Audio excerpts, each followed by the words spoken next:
Hi everybody, welcome to my YouTube channel.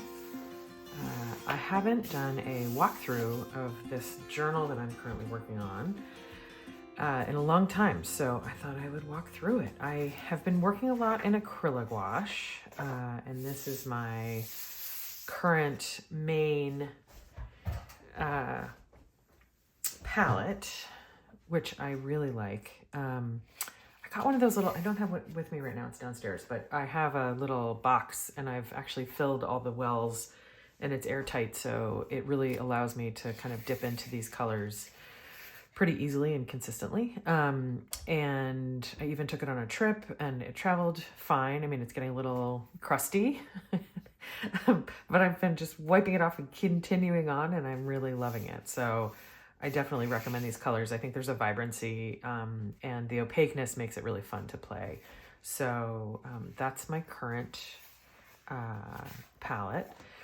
Now this was a piece that I did quite a few actually in several different sketchbooks, but I did this one as part of Sandi Hester's abstract still life class, which I super highly recommend. You know, this is basically working with objects around our house. So this is one of our sort of bowls, and this is called a gurgle pot. It's something that everybody in my family gets for their wedding, which is kind of wonderful because we come from a long line of gurgles. And then the rest is kind of fruit, a wine glass, and actually a made up bird. As many of you guys know, I love pattern, and so I tried to work in some pattern into here that I really enjoy. So this is a really fun one. Again, cannot recommend Sandi Hester's class, and in fact her whole YouTube channel highly enough. I find her super inspiring and very fun to watch. So I highly recommend that you check her out. These are just some fancy birds. I decided to continue with my sort of trying to apply my pattern work into something a little bit more figurative, but still have that abstract kind of fun, whimsical feel. And I think this does it. I have no idea. I'm gonna have to check and see what this looks like. I really wanted to use fluorescence, so really bright sort of hot pink and orange. Not sure that it comes through on the video, but it is definitely one of my favorite spreads in this book so far. I just think that they're really fun, and I have some ideas about potentially doing larger scale versions of this that I could potentially have available for sale or have as a print. That said, it's tricky. I have found translating the brights of these colors into prints is really, really hard. So I'll keep you posted. We'll see what happens. This was a page I did for the Year of the Snake, just acknowledging the Lunar New Year. I had some extra samples that I threw in. I took some notes on what the Year of the Snake really represents. So that was fun. This was a master study of somebody that I have done some work on before, and I thought I'd give it a try with like kind of a new color palette and new materials. So this is Hanson Putoff. This is a master study of the foothills at sunset. Original was oil on board, 20 by 15 inches. This is kind of my interpretation. It looks very little like the original, but I had a really nice time doing this, and I think I learned a lot. And in fact, I went back, I'm not sure if it's even in this book, and did this again. I'm not sure I did it in this book. I did it again, and it looks a little bit more representational. But I really got a lot out of doing the value study. I ended up doing this again and really thinking about the middle section in the background and trying to push that back into more of a, you know, trying to represent that atmospheric perspective with like a little bit of a toned down back section. That said, I think this makes its own kind of unique abstract, and I love the colors. And so there's a lot about this page that I'm actually really proud of. But I did take some notes on things I would do the next time around, and we'll see if I do any more with this one. This I was just feeling like doing some collage, and I have a lot of pattern papers that I do from time to time, and this one I decided I wanted to create a sort of an articulated fish, and you know, sort of goes hand in hand with the snake exercise that I was doing for Lunar New Year, but this one is a little different. And I tried to use existing pieces meaning I went into my paper stash and instead of cutting things, I just used the offcuts from other collage to try to put something together that would make sense. And I think I did I did. I used just the offcuts, as you can see with the way I've written the word fish. And it turned out to be pretty cool. I did go over the background with a kind of an ivory white just to give it a little bit more pizzazz. And I liked the way it turned out. I thought this was kind of cool. Then I was like, oh, I'm going to do a series. I'll do an alphabet of animals. And A will have an albatross, and B will do, I don't know, whatever starts with B. But of course I lost interest in that very quickly. So maybe I'll do that at some point. Maybe I won't. I don't know. This was an exercise I did. I love making patterns, as many of you know. And this one, I actually had just gotten this particular set of Turner Japanese acrylic gouache, which I haven't used that much. I do have them, but these are sort of a little grittier than the usual. And they're really lovely colors, like really sort of desaturated, beautiful. And so I decided I wanted to do one of my classic kind of collage exercises, but I wanted to do it with this particular palette. And that's what this page is. And I actually really love the way this came out. I think I would want to explore doing this on a bigger freestanding sheet, and potentially add that to my collection of patterns that I've been building over the last couple of months. This is my folk art sort of class page with Joe Blaker as part of London Drawing Group. I love this page because it was 3 different warm-up exercises, all kind of on the same page. And, we ended up doing, let's see, it was a continuous line drawing, a blind contour, and a non-dominant hand. And I went back over it with some paint just because I was having fun with the class. This page is another master study, this one of Arthur Bowen Davies, who my sister, Art is Magic, Josephine Close, got me started on. And she actually did a much more robust study of this painting. I think it reminds us of ourselves and people we love. If only we could all be wearing sort of diaphanous gowns in the woods all the time, it would be amazing. But this was a really fun, quick study, and it was just a really lovely morning. I highly recommend doing master studies like this in your journal. It's just a really wonderful way to sort of spend some time and really observe another artist. And so that's, something that I do pretty regularly. Then let's see, I think this was actually a Jess Karp exercise, creating a color wheel and then creating a painting using the same colors. It's funny because I ended up picking a picture of cows in Vermont, which meant it was a relatively limited color palette anyway. But it was fun to do. And I ended up actually, maybe I'll drop it in here. I ended up doing a larger scale picture of these cows with the light and the sort of the abstraction of the landscape behind it. I actually think I like the landscape in this one better than the one that I did on the big one.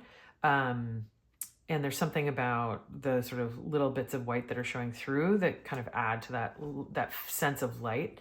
So I think, I may revisit this one again. Cows are one of my favorite topics. I don't know why. There's something about the way they're shaped that is really fun to sketch. So again, very quick. I mean, this is, my journal is meant for fun and experimentation. And so that's kind of what I do. This page, I was actually trying to do a comparison. You'll see it's the same palette again, but I was trying to compare it with classic gouache. So this is my collection of classic gouache. I was starting a class, which I'll talk about in a second, and I wanted to just get a sense of how the colors are different from what I do with acrylic gouache. I did some color mixing. I love the way some of this stuff turned out. I love that pink. I think the ultramarine is actually more vibrant in classic gouache than it is with acrylic gouache. And this was just my sort of test page, and I went back in and sort of pretended that there were some flowers there, and it was kind of a fun overlay. So I'm taking a class with Jared Callum. I started it a while ago. I did 2 or 3 lessons, and then I got really busy with other things in my life. That said, Jared Callum is wonderful, and I really had fun focusing on value and color. I have to say that he is a very clear instructor. Oh, this one got a little runny because it's bumping up against that one. But this was a great first exercise. I really enjoyed looking at the values. This was a sketch I did at the Metropolitan Museum. I went to the incredible exhibit of Caspar David Friedrich, and stay tuned because I do want to do a video about it. It was just so remarkable. I mean, I am really a fan of landscape, art in general. And so it was a bit of a pilgrimage for me to go and see some of his work. He's like the grandfather of kind of modern landscape painting.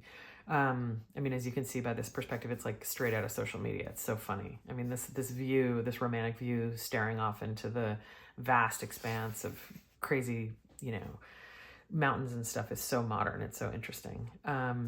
So I did this actually on site. I did this one and I didn't love the way the character was looking. He felt a little squat. And so I did it again. I actually like the way that turned out. And then I went and I did some sketching in other parts of the museum. You're not allowed to have wet media. So I used pencil. It was really fun. I met a couple of other artists when I was there, which was kind of neat. And it's just a really wonderful way to spend an afternoon. So this was at the Metropolitan, trying it in a new way. Back to Jared, some more studies. These were pretty fun. And then I started to be interested in doing some night scenes. So I did a couple of them. This is actually from a photo that I took while I was on the road, just getting a sense of kind of headlight illumination. I don't know that I fully succeeded here, but it was fun to do. This is actually on the road up in New Hampshire, where I am from. Originally, I was up visiting my mother, and night was falling just as I was coming, and so I got a picture of the road, and I kind of like the way this turned out, even though it doesn't 100% deliver on what I was aiming to do, but that's okay. It's still pretty cool. And then back at home, I did another night scene, this time of the Brooklyn Bridge. Again, very, very close to our apartment in Brooklyn, and so I was just out in the park. This is the River Cafe right here, these little lights, which is a popular restaurant. It's very expensive. I've only actually been there once, and I've lived in Brooklyn for almost 20 years, which is kind of funny when you think about it. I should probably go, but it's very expensive. It's where a lot of people get married. It's really beautiful. I do walk across the bridge a lot, though, and the view of downtown Manhattan is, of course, really fun. So you're looking kind of over at the financial district in South Street Seaport. And of course, this view is something that I see all the time because I run in the park several times a week, or walk, or just explore. This is just some vessels. I actually really love to do vases and vessels and old things. This is, I think I got this from like a magazine or a catalog. So they were actually selling these vases. But I kind of like the picture. There's a simplicity to it. And I just enjoyed kind of creating one of my usual patterns, but, exploring some of these. This was just a really fun. I just needed like a break. These were swatching some oil pastels. This one is from my father's slides.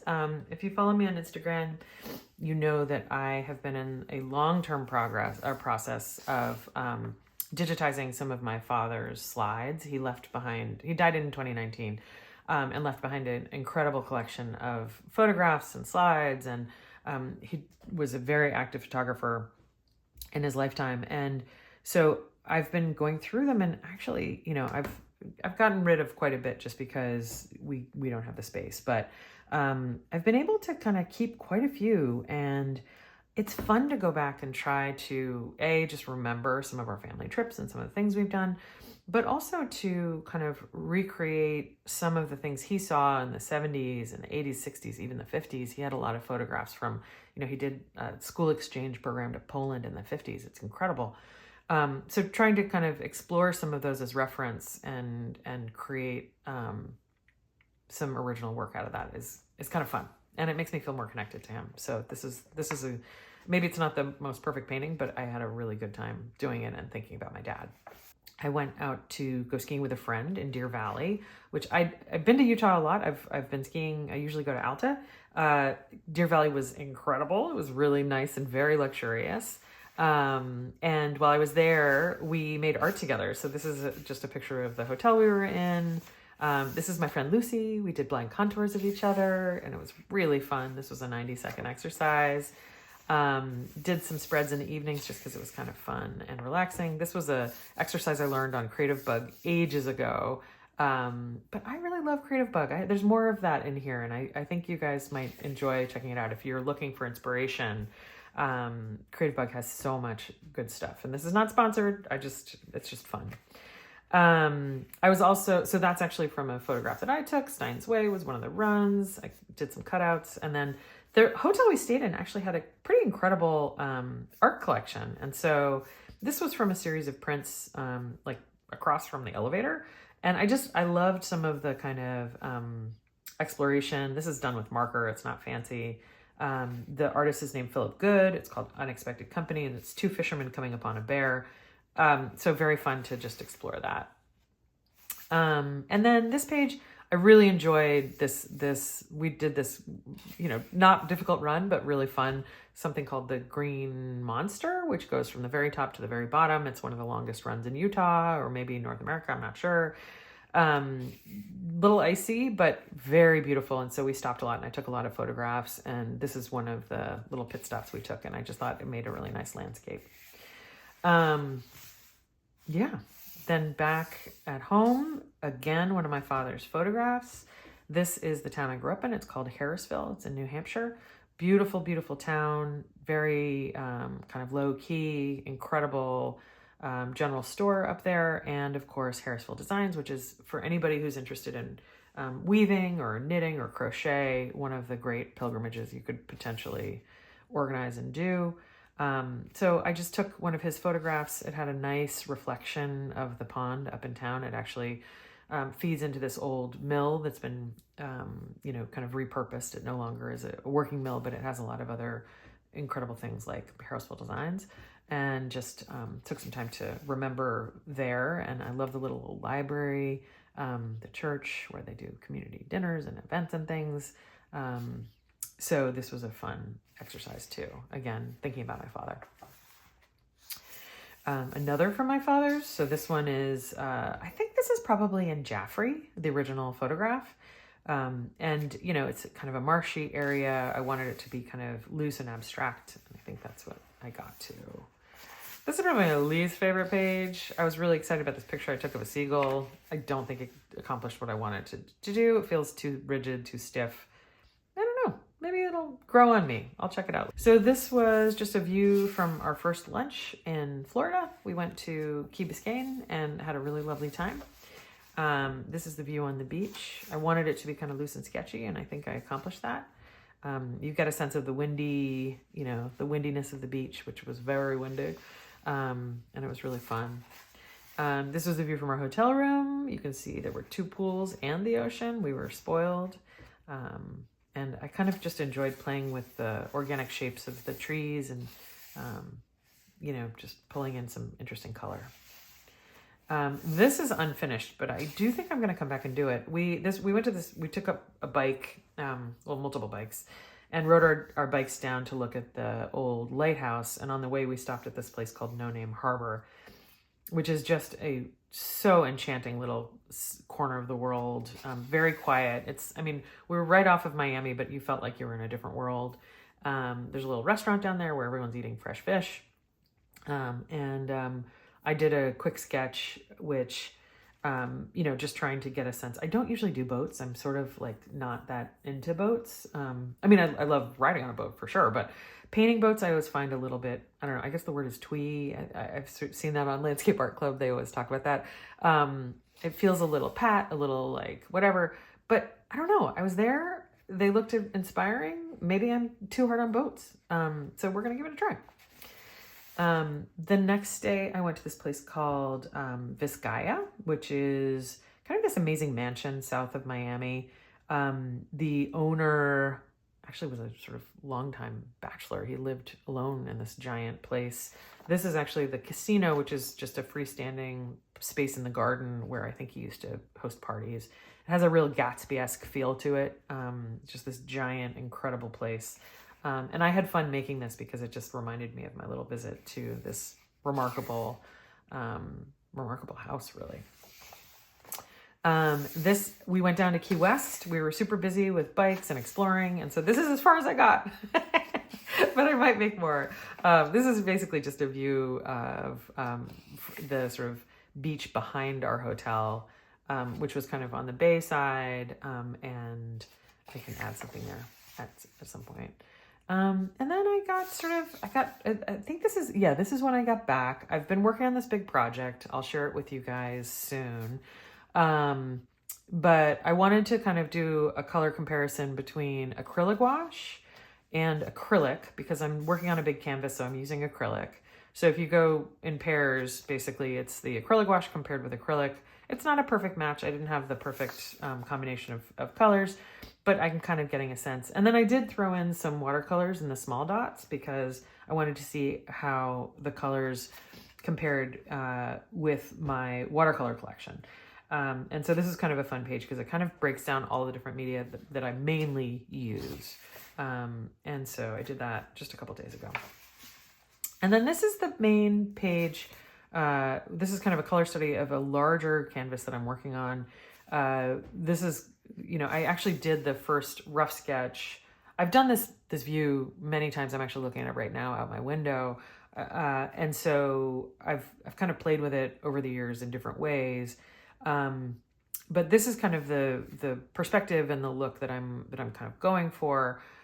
It's probably going to be a little different. I still feel like I want to do something a little more pizzazzy with the colors. But this is kind of my first study as I was building up the canvas and figuring out what I want to do. So I'm in the process of working on that now. I will say working big for me is a real challenge. This was great. I did this in the morning. I, pulled it together. I was like, this is great. This is really fun. Working big, I'm on my 4th day now of this project, and I'm really working actually quite a lot. My son's on spring break, and so we have some time. I'm really focused on this project, and I still feel like it has a long way to go. So working big for me is a real challenge. I have so much respect for people who work large, and so much more than ever before, especially having tried to sort of dive into something new. The truth is I don't have my own studio. I have a desk, which is great. But I can't really throw paint around. So I've been working outside, and all that comes with that is kind of funny. I've had the canvas go over in the wind. I can't tell you how many times I've dropped my water and it's spilled everywhere. I mean, there's tons of things that have gone on. So there's been a real saga behind this spread, but it's been really fun and I want to do more of it. So I'm really kind of enjoying that exploration. And then last night I was kind of tired because I'd been working really a lot on that particular spread. I'd done a ton of, cooking, cleaning, your usual domestic need. And so I just decided to put on an audiobook. We're reading The Message by Ta-Nehisi Coates right now, for my book club. And so I put that on audio and just decided to make a kind of a really loose and easy design. And it was really fun. And then I was just continuing to just kind of play. And that is it for now. I'm almost done with the sketchbook. I've got 3 or 4, maybe 5 spreads. And then I will be done. But I just want to take the time to share with you. Thank you so much for watching. If you have questions about anything, please comment in down below. I'll try to get back to you as soon as I can. I also will put some notes in terms of the classes and the resources that I reference. I'll put them down below. If you like this video, let me know by subscribing, and I will make more of these. And I look forward to making art with everybody at some point. I don't know. Let's do it in person. If you're local to New York or near Kingston, New York, I'm in those 2 locations a lot, and I love making art outside. I love making art with friends. Shoot me a note and we will get something organized. Okay, thanks so much. Bye.